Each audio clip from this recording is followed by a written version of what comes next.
Olá pessoal, vamos falar um pouquinho sobre a última força, a força que faltava a gente comentar para completar as forças básicas aí para a gente desenvolver a dinâmica, exercícios de dinâmica, exercícios envolvendo movimento, forças, resultante, legal? Então, força elástica. O que vem a ser a força elástica? A força relacionada com elástico. Legal, é a primeira ideia. A força relacionada com sistemas elásticos. Melhorou.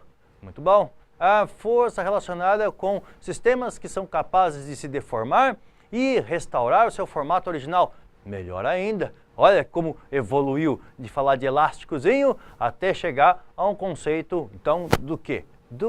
Chamada elasticidade. Pica-pau, uma bailarina, ela consegue fazer um movimento lá de abertura de perna, 180 graus, que bonito. Você também consegue? Consigo. Eu mostraria para você aqui no vídeo. O problema é a minha recuperação, que seria um pouco mais demorada, né? A bailarina conseguiria fazer isso e retornar ao seu formato original, né? Sem problemas. O pica-pau demoraria uns 6 meses para restaurar o seu formato original, dado que ele não tem elasticidade suficiente. Então, elasticidade é uma propriedade que eu vou ver relacionada com o quê? Com a capacidade do corpo se deformar, mas retornar ao seu formato original. Que bom, que legal. E dentre os sistemas elásticos que nós vamos tratar, está aqui a mola helicoidal. O espiral do seu caderno é uma mola helicoidal, beleza? Então vamos lá, primeira situação, tá lá, mola helicoidal para vocês, estão vendo o desenho bonitinho? Essa mola, que eu vou chamá-la de ideal, tá? Por que ideal? Massa desprezível, ou seja, a massa dela não interfere na sua deformação. A massa da mola, o peso da mola não vai provocar deformação nesta molinha, nesse sistema elástico. Tá? Então, massa desprezível, mola ideal. Legal? Tá joia? Muito bem. Essa mola, ao sofrer deformação, vamos dar uma olhadinha aí, tá?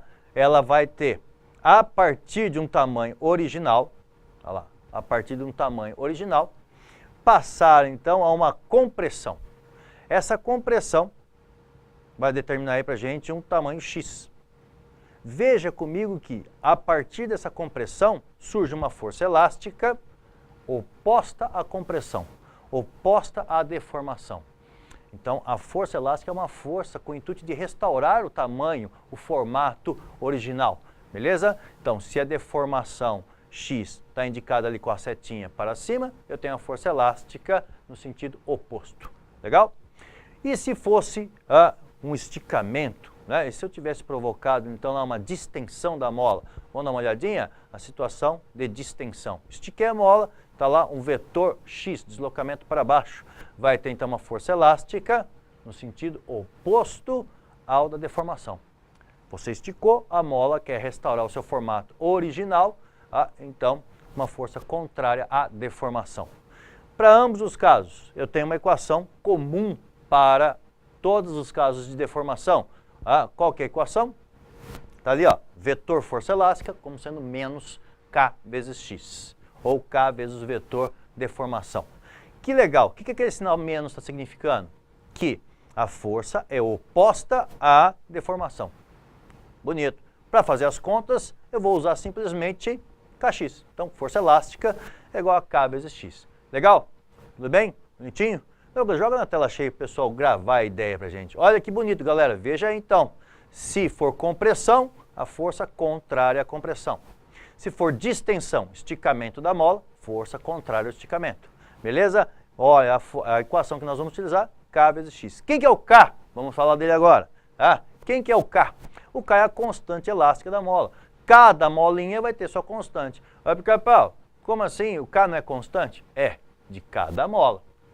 Ou será que você utilizaria a mola de suspensão de carro para instalar na sua lapiseira? Não dá, não rola, certo? Ou a mola da lapiseira para instalar na suspensão do carro? Não rola. Por quê? São constantes elásticas diferentes, são materiais com deformações diferentes, cargas diferentes. Legal? Então, veja lá. Para explicar isso, lei de Hooke. Então, provoquei uma primeira deformação, puxei a mola. Uma força deformadora, uma tração T1, surge uma força elástica restauradora F1. Graficamente, vocês estão vendo ali, ó, para uma deformação x1, uma força elástica F1. Se eu provocar uma deformação maior, vai ter então uma força deformadora maior, consequentemente uma força elástica maior. Numa situação de equilíbrio, essas forças se igualam. Então a força deformadora igual à força restauradora. E olha o gráfico, aumentou linearmente. Vamos para uma terceira situação, aumentamos ainda mais a força deformadora. Aumentou ainda mais a força restauradora, a força elástica. E o gráfico contínuo, bonitinho, com uma inclinação que nós vamos chamar exatamente de quê? K, constante elástica, que é a relação entre a força pela deformação. Em unidades do sistema internacional, colocaria Newton por metro, a primeira. Mas podemos também falar newtons por centímetro, quilograma-força por metro, quilograma-força por centímetro. Lembrando apenas que centímetro é 10 a menos 2 metros. KGF é aproximadamente 10 newtons. Legal? Pica-pau. E se eu juntasse molas? Então, como é que seria o caso de eu juntar molinhas? Associação de molas em paralelo. K1, K2, molinha azulzinha, verdinha, K1 e K2.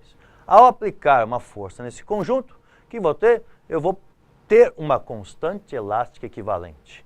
Eu vou ter a possibilidade de substituir as duas molas por uma só de constante elástica equivalente, cujo valor dessa equivalente é K1 mais K2. Legal? Agora, e se a associação fosse em série? Vamos lá? A associação em série de molas. Liguei K1 e K2 em série.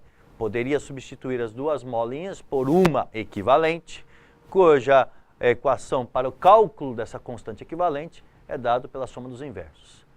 O pessoal que já está antenado em situações anteriores vai lembrar que isso tem a ver um pouco com resistência. Ora, a mola em série lembra resistor em paralelo. Volta um slide para mim, Douglas, por favor.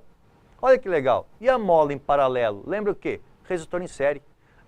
Pica-pau, será que de repente isso pode até ser um mnemônico para eu fazer as lembranças ali na hora da prova? Legal, isso vai te ajudar sim, tá? Poxa, olha, então molas em paralelo, lembra resistor em série. Próximo, Douglas, para mim, legal. E molas em série, lembra resistor em paralelo. Que joia. Última coisa para comentar aqui, moçada, é o seguinte, quando você colocou as molas em série, acontece, a força aplicada a uma delas vai ser integralmente transmitida para a outra. Por quê? Mola só transfere força. Então, se eu apliquei uma força F na mola de constante K2, a mola de constante K1 vai sentir quanto? F também. Portanto, a deformação ali vai ser a deformação do conjunto. A deformação total vai ser x1 mais x2. Beleza? Muito obrigado. Até o próximo.